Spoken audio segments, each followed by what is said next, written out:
મિત્રો ખાસ કરીને તો નર્મદા જિલ્લા વિશે આપણે વાત કરીશું કે નર્મદા જિલ્લામાં કેટલી જિલ્લા પંચાયતની સીટો આમ આદમી પાર્ટીને મળશે, કેટલી જિલ્લા પંચાયતની સીટો કોંગ્રેસને મળશે અને કેટલી જિલ્લા પંચાયતની સીટો ભાજપને મળશે. આ બધી ડિટેલ આપણે સરળથી જાણીશું અને કેટલી તાલુકા પંચાયત જે સીટો એ ભારતીય જનતા પાર્ટીને મળશે, બધી સરળ રીતે આપણે આ વિડીયોની અંદર આપણે ચર્ચા કરવાના છે. પહેલાં અમારી ચેનલ પર તો ચેનલને ફટાફટ સબસ્ક્રાઈબ કરીને લાઇક કરી નાખજો.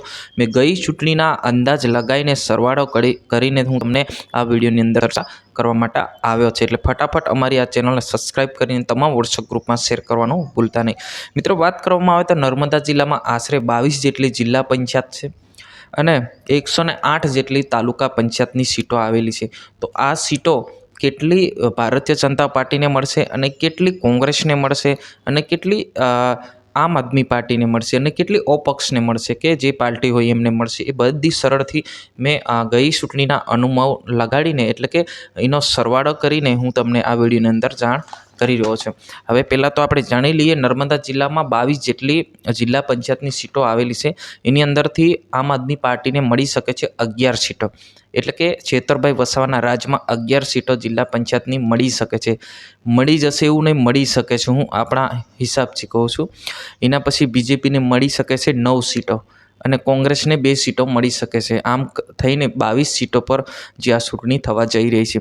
હવે તાલુકા પંચાયતની વિશે વાત કરી લઈએ તો તાલુકા પંચાયતની સીટો જે 108 જેટલી આવેલી છે.